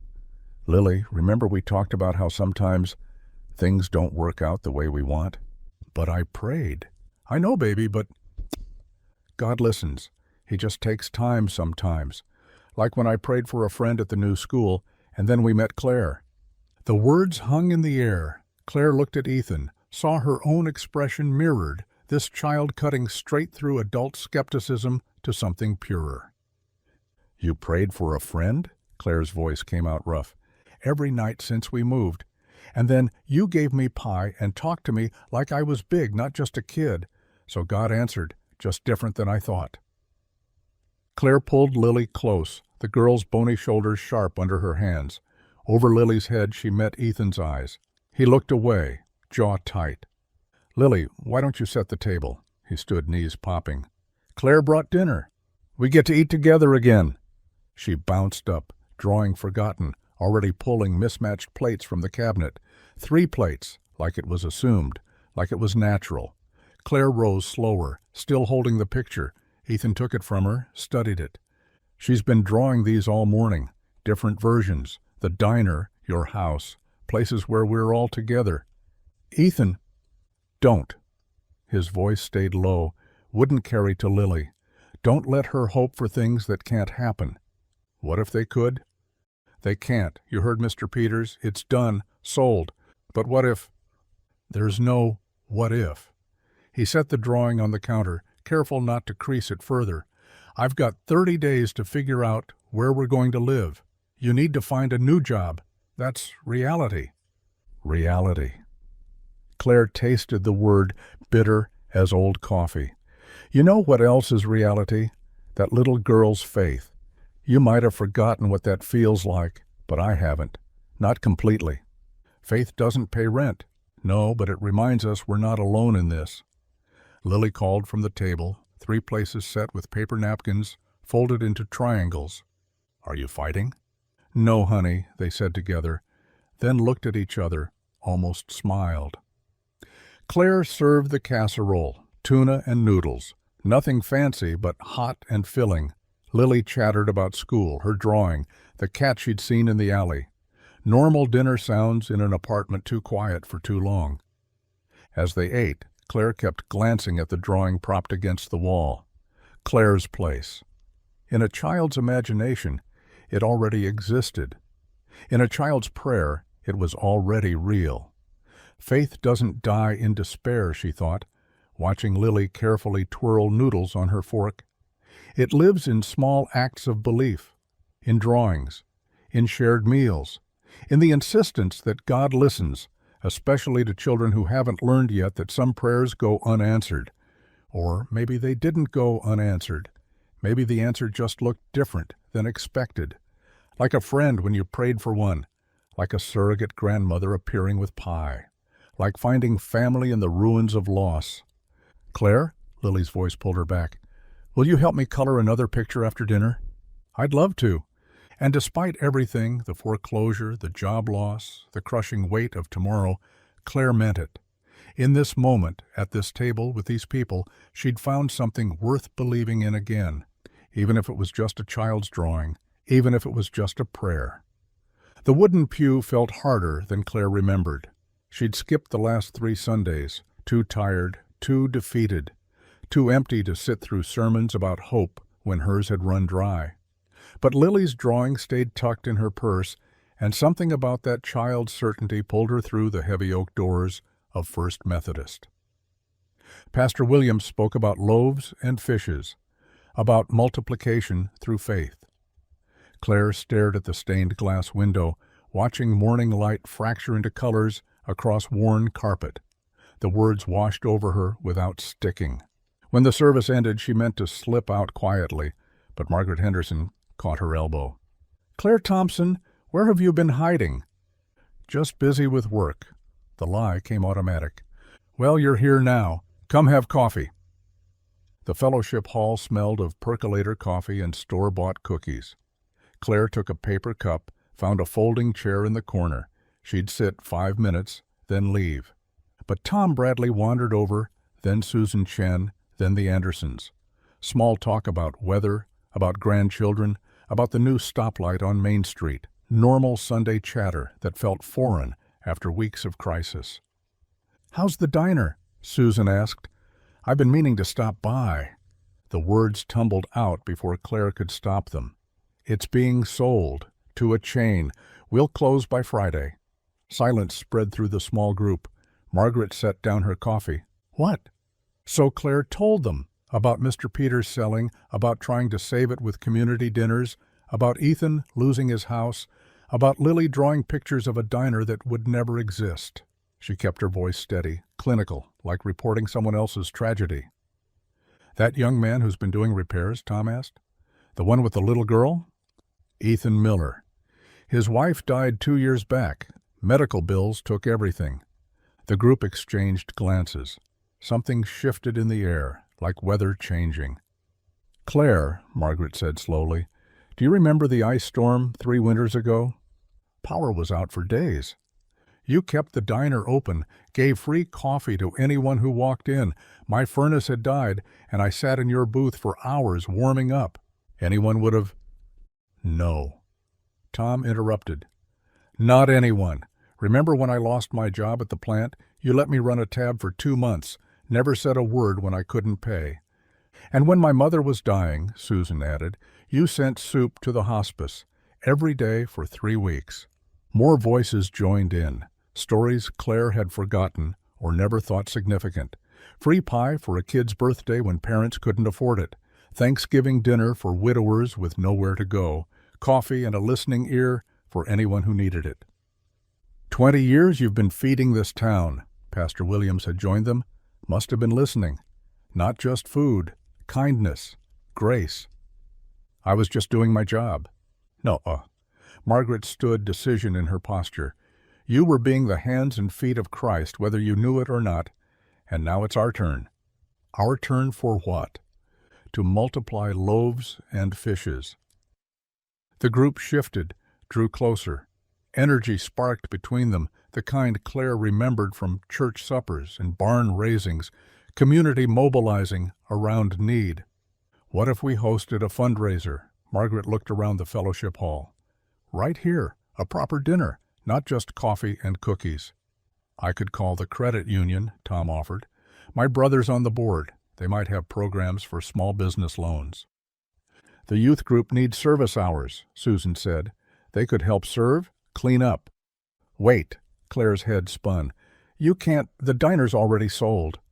To a chain that hasn't taken possession yet, Pastor Williams pointed out. Contracts can be contested, counter-offers made.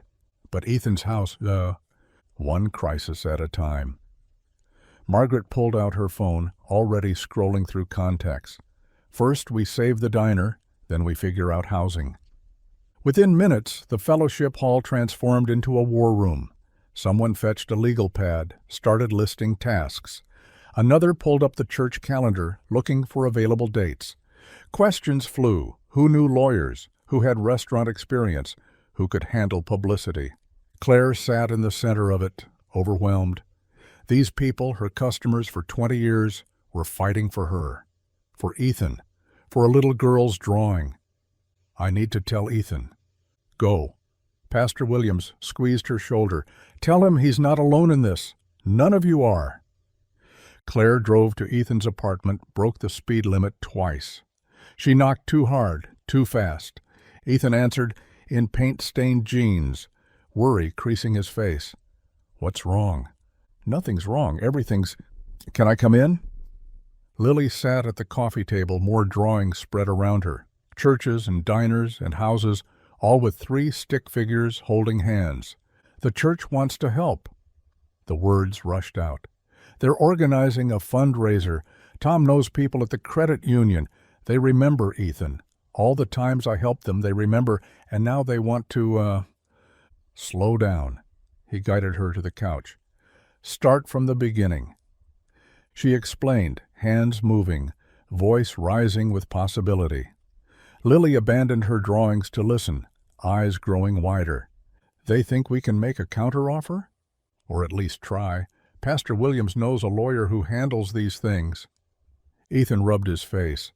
Claire, I appreciate what they're trying to do, but nothing. You said faith doesn't pay rent. Maybe not. But apparently it organizes fundraising committees. It's a long shot. Everything good is. Lily climbed into Ethan's lap.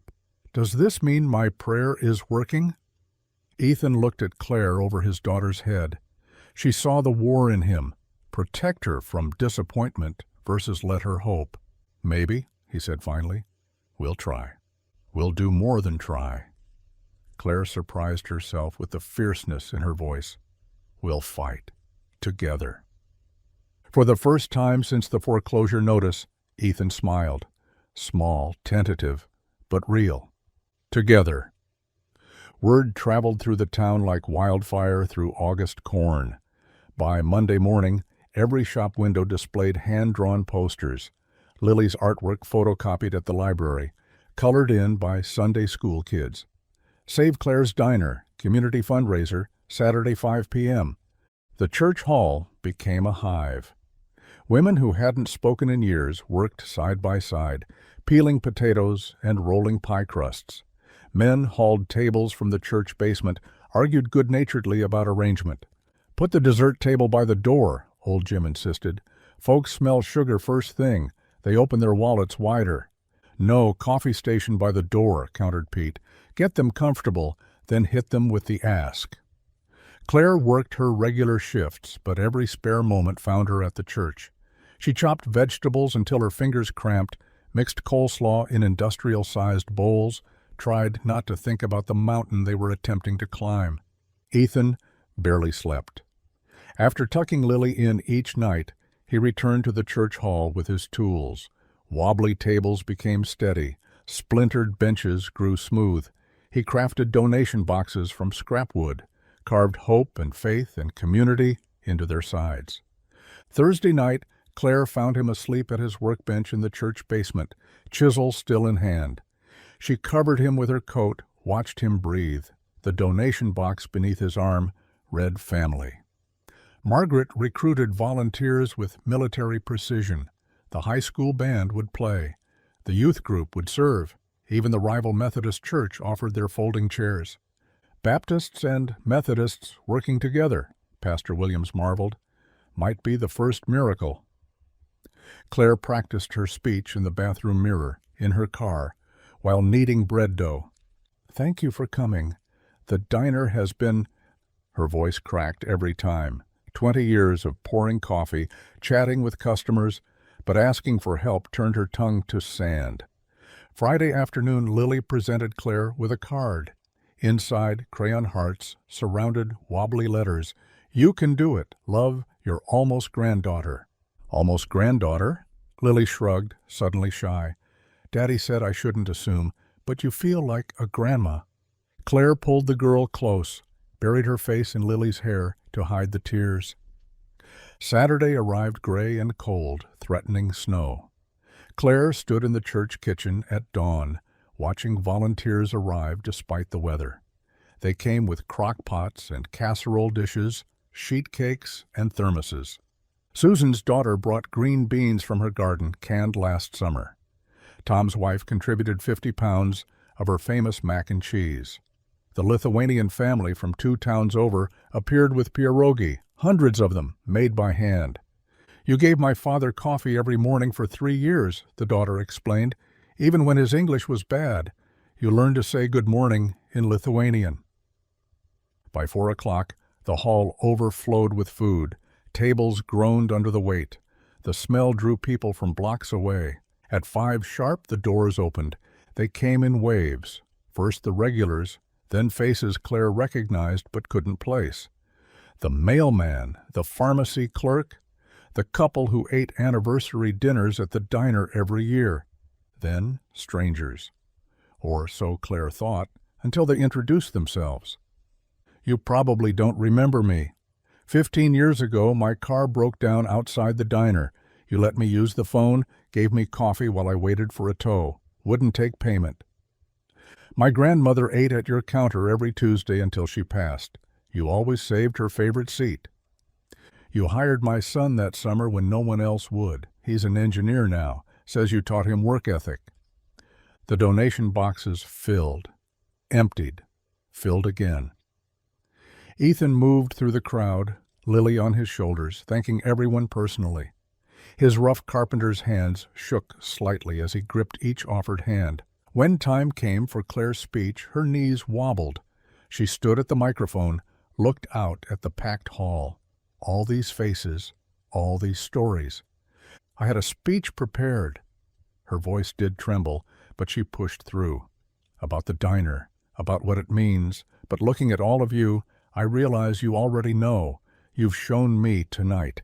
The diner was never about the building or even the food. It was about, oh... She stopped, overcome. Ethan appeared at her elbow, steady and warm. "It was about family," he finished for her. "The kind you choose, the kind that chooses you back." Applause erupted. Someone started singing the doxology. Others joined in, harmonies weaving through the hall. As the evening wound down, volunteers counted donations while Claire and Ethan helped clean. The numbers kept climbing. 5,000, 8,000, 12,000. "It's not enough to buy the diner," Margaret said quietly. "But it might be enough for a down payment if the credit union comes through with a loan." Ethan found Claire on the church steps, needing air.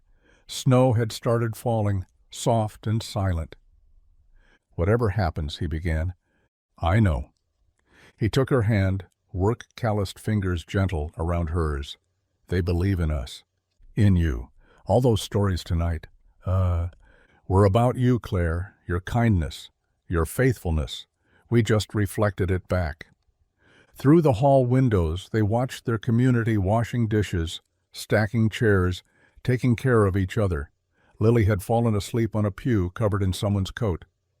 Think it's enough? Ethan squeezed her hand. It already is. Monday morning arrived bitter cold, frost painting the windows white. Claire sat across from the credit union president, Margaret beside her, folders of paperwork between them. Community co-op, Mr. Harrison repeated, adjusting his glasses. Haven't seen one of those proposals in 20 years. The fundraiser brought in $14,300, Margaret said. We have 78 founding members ready to buy shares. Claire's hand stayed folded, still as prayer. 3 days of negotiations with the corporation had worn her thin. They wanted quick cash, no complications. The community's offer barely met their bottom line. The corporation wants an answer by Wednesday, she said quietly. Mr. Harrison studied the numbers. Outside his office, Claire could hear the everyday business of the bank. Keyboards clicking, phones ringing, life moving forward while hers hung suspended. We'll approve the loan, he said finally, on one condition. You need a business manager, someone with experience. Ethan Miller, the name came without hesitation. He's been helping renovate, knows every inch of that diner now. The carpenter? He managed construction crews before his wife got sick. Has a business degree he never mentions. Mr. Harrison nodded slowly. Have him come in tomorrow. We'll finalize everything. Tuesday blurred past in phone calls and signatures. The corporation's lawyer sounded relieved. They'd expected months of holding costs, property taxes, maintenance. A clean sale suited everyone. Wednesday morning, Claire stood outside the diner with Ethan and Lily shivering in the wind.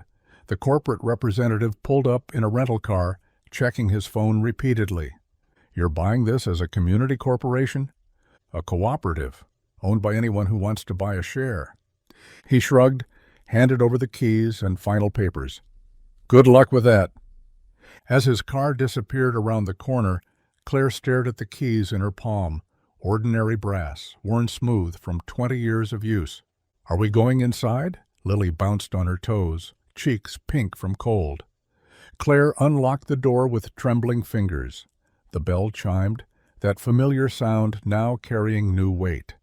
Their footsteps echoed in the empty space. Needs work, Ethan said, running his hand along the counter.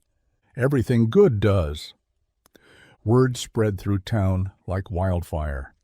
By noon, volunteers appeared with cleaning supplies, paintbrushes, donated equipment. The Lithuanian family brought a new coffee maker. Susan's husband rewired the ancient jukebox. Pastor Williams blessed each corner with prayer. They worked through the week, scrubbing, painting, repairing. Lily appointed herself decorator, taping her drawings everywhere. The diner transformed hour by hour, not back to what it was, but into something new, something theirs. Saturday came bright and clear, the first warm day hinting at spring. The reopening was scheduled for 8 o'clock, but people started gathering at 7:30. Claire stood in the kitchen, wearing her best apron, hands shaking as she tied it. You ready? Ethan appeared in the doorway, wearing a new shirt Lily had helped pick out. 20 years I've opened this diner. Never felt like this. That's because it wasn't yours before, wasn't ours. Through the service window, she could see the crowd growing. The entire town, it seemed, pressed against the windows, peering in. At exactly 8 o'clock, Claire unlocked the door. They flooded in like a river breaking through a dam. Every booth filled instantly. The counter stools spun with children trying them out. The noise level rose. Orders called out, coffee brewing, bacon sizzling on the griddle. Lily raced between tables with the menus, her little face serious with responsibility. She'd practiced all week, memorizing table numbers, learning to balance plates on her small arms. Coffee, black. Table 3. Scrambled eggs, wheat toast, Table 7. Ethan worked the register, greeting each customer by name, his quiet confidence steadying the controlled chaos. When orders backed up, he jumped in to help cook. When the coffee ran low, he started a fresh pot. He moved through the diner like he'd always belonged there. Clare found her rhythm in the familiar dance. Pour coffee, take orders, deliver plates. But everything felt different now. Each smile from a customer, each satisfied sigh over pie, each dollar in the register meant something more. This wasn't just a job anymore. This was theirs, all of theirs. Around noon, during a brief lull, she stepped outside for air. The diner hummed behind her, alive with conversation and clinking dishes. Through the windows, she watched Lily showing a young mother her drawings taped to the wall. Watched Ethan teaching a teenage volunteer how to work the ancient cash register. Watched her community breaking bread together in the space they'd saved. "Thank you, Lord," she whispered, the words carrying on the spring breeze. "Thank you for using my small offering, for multiplying it like loaves and fishes." The door chimed behind her. Ethan emerged, carrying 2 cups of coffee. "Thought you could use this." They stood together, shoulders touching, watching the life flowing in and out of their diner. Cars pulled up, families entered, friends embraced at tables. "Look what you built," Ethan said softly. "We built, all of us." Lily burst through the door, grabbing their hands. "Come on! Mrs. Patterson wants to buy a $100 share. She says her grandmother would have loved this." They let themselves be pulled back inside, back into the warmth and noise and beautiful chaos of community. The diner wrapped around them like an embrace, filled with laughter and the sizzle of hope, being served fresh daily. Clare's heart swelled until she thought it might burst. This was what abundance looked like, not money in the bank, but love multiplied, faith made tangible, ordinary people choosing each other over and over again. 6 weeks had passed since that first reopening day. The morning sun caught the new wooden sign hanging above the door. Clare's place, where everyone's family. Ethan had spent 3 weeks carving it in secret, each letter shaped with careful hands. Inside, the breakfast rush hummed with familiar energy. Clare moved between tables with renewed vigor, coffee pot in hand, greeting each customer by name. "Morning, Harold? The usual?" "You know it, Clare. This place hasn't looked this good in years." She poured his coffee, black, no sugar. At the next table, a young mother counted coins while her toddler colored on a placemat. "Just water for me," the woman said quietly. Clare nodded, wrote down 2 full breakfasts. When the woman started to protest, Clare touched her shoulder gently. "Community fund covers it. Nobody leaves hungry from Clare's place." The woman's eyes welled. She'd been coming twice a week since losing her job, always ordering just water, always leaving fed. Word had spread quietly through town. If you needed a meal, Clare's place would provide. The donation jar by the register stayed full, neighbors taking care of neighbors without fanfare or questions. Ethan emerged from the kitchen carrying plates, steady now in ways that went beyond employment. 6 weeks of regular work had straightened his shoulders, brightened his eyes. He'd moved into the small apartment above the diner with Lily, their foreclosure crisis resolved with his new position as co-manager. "Order up for table 6, he called, sliding perfectly golden pancakes across the pass. Lily sat at the counter doing homework before school, occasionally hopping up to refill someone's orange juice.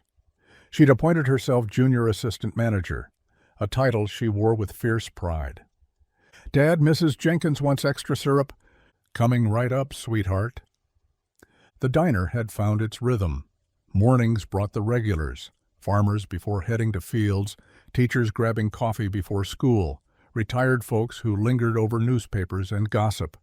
Lunch drew workers from the hardware store, the bank, the library. Dinners were for families, teenagers on dates, anyone seeking warm food and warmer company. Thursday nights had become community supper. Pay what you can, eat what you need. The church volunteers helped cook. Teenagers waited tables for service hours, and the whole town mingled over Clare's famous meatloaf. Today was special, though. Today marked the official grand celebration, delayed until they could properly prepare. Clare had insisted on doing it right. By 5 o'clock, the diner overflowed. The mayor came, the pastor, teachers, shop owners, farmers, everyone who'd played a part in saving this place. Balloons bobbed from booth corners. Lily had made a banner, "Welcome to our family." Clare stood before the crowd, hands clasped, voice clear. 6 weeks ago, you gave us more than money.